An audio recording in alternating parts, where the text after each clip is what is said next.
When the CRV's transmission finally gives out next spring, and the repair will go on a credit card because there is nothing in the emergency fund because there is no emergency fund.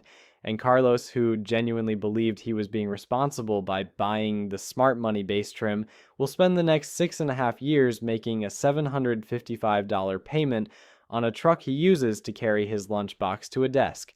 The truck didn't ruin his life, the math did, and nobody at the dealership ever showed him the math. Okay, I can already hear the comments. But Nick, I need a truck. I tow stuff. I haul things. I have a job that requires it. And listen, if that is genuinely you, this video isn't really for you. If you actually use your truck for truck things, more power to you. But the data on truck usage in America is genuinely hilarious. There is this ongoing study from Strategic Vision that has surveyed over 250,000 truck owners about how they actually use their trucks. And here's what they found. 75% of truck owners tow once a year or less. Almost 70% go off-road once a year or less. 35% of truck owners put something in the bed once a year or less. Roughly 90% never use their truck for any kind of work. The Ford F-150 study specifically found that 63% of owners rarely or never tow, 32% rarely or never haul anything, and 87% frequently use the truck for shopping and errands. So let me translate. The average modern pickup truck is a tall, expensive, gas-thirsty grocery getter. It is, statistically speaking, a Costco vehicle. Picture Dave. Dave is an office manager at a mid-size accounting firm. Dave bought the truck in 2022 because he genuinely, sincerely thought he was going to get into camping. He bought a kayak the same year. The kayak is still in the garage. It has never seen water. It is, at this point, basically a $400 piece of garage art. Dave drives the truck 30 miles round trip to an office park. The bed has had 3 things in it in 3 years: a bag of mulch, a Christmas tree, and a couch he Facebook marketplaced for $40. That couch did not pay for 1 month of his truck payment. Dave is fine, by the way. Dave is not a victim. Dave is just the average truck owner. Which brings us to the actual point. We are paying $66,000 on average for vehicles that, for most of their lives, are hauling 2 bags of mulch from Home Depot once a year and being parked outside an office building. And we are paying that price because trucks have stopped being trucks. They have become identity.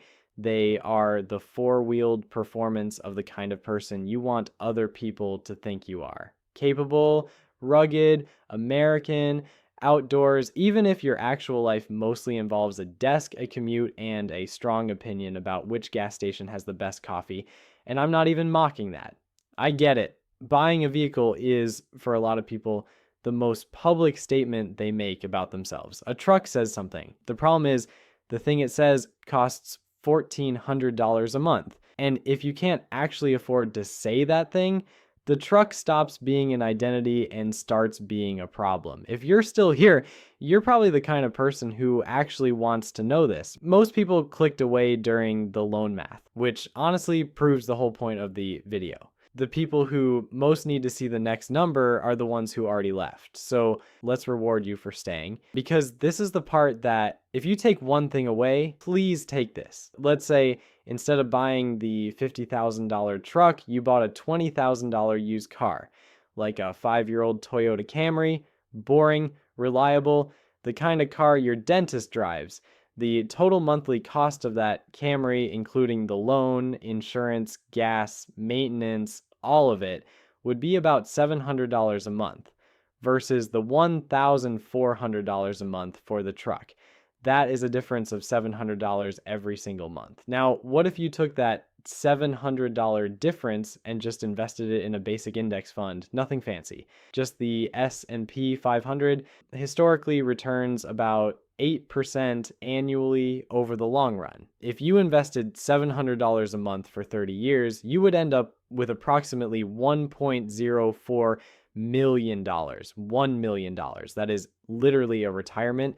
That is the difference between retiring at 65 and retiring at 75. That is the difference between leaving your kids something and leaving them nothing. That is the difference between dying with options and dying with bills. All because in your 30s, you decided you wanted the truck. I'm not saying you can't buy a truck.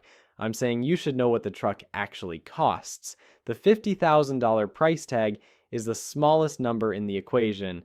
The 7 years of interest is the next smallest. The compounding opportunity cost of every dollar you spent on that truck is the actual price. And nobody tells you that because there is no commission paid out when you walk out of a dealership and decide to invest the money instead. Nobody at Fidelity is buying a yacht because you open an index fund. The whole financial structure of America is set up to gently nudge you toward the truck because the truck is profitable for everyone except you.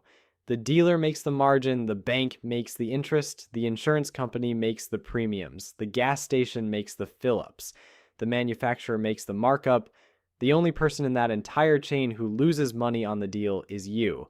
And the only way you find out about it is 12 years later when you look at your retirement account, look at your friend's retirement account, and quietly wonder what they figured out that you didn't. So let's finally answer the question in the title.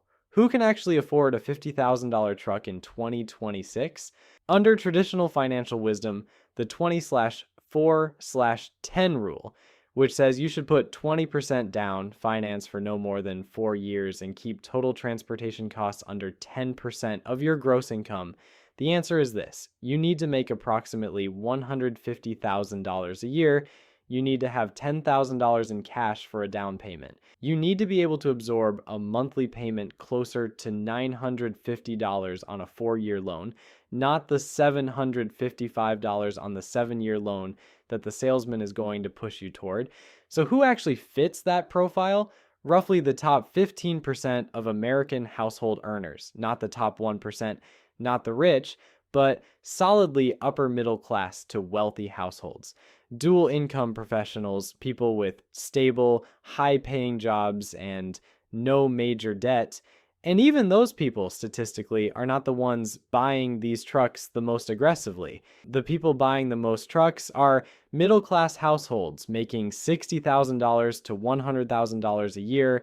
The Garcias, the Daves, they are doing it by stretching loan terms, putting nothing down, and quietly accepting that 30% of their take-home pay will go to their truck for the next 7 years. They are doing it because the dealership told them they could. They're doing it because their cousin did it. They are doing it because the commercials made it look normal, and they are doing it because nobody in their life is sitting them down and showing them this math. Until now. Hopefully, because if this video does anything, I hope it just makes one person pause before signing that paperwork. Pause and run the actual numbers, not the monthly payment, the total numbers, the 7-year numbers, the opportunity cost numbers, because the difference between affording a truck and being trapped by a truck is just one honest calculation that nobody in the dealership wants you to do. Here's what I want you to do. Before you buy any vehicle in 2026, sit down for 30 minutes and do the actual math. Add up the loan, the insurance, the fuel, the maintenance, the tires, the registration, the depreciation. Compare it to your take-home pay and ask yourself one honest question. Can I really afford this, or have I just been told that I can? Because there is a massive difference between being approved and being able to afford it. The bank's risk tolerance and your ability to live a financially stable life are not the same calculation. And in 2026, with trucks priced like luxury items and loans stretched out like prison sentences, the gap between those two numbers is wider than it has ever been. The truth is, the auto industry is not in the business of selling you transportation anymore. It is in the business of selling you identity packaged as transportation, financed over 7 years at 7% interest. And every commercial, every showroom, every monthly payment-focused sales pitch is designed to keep you from doing the math you just watched me do.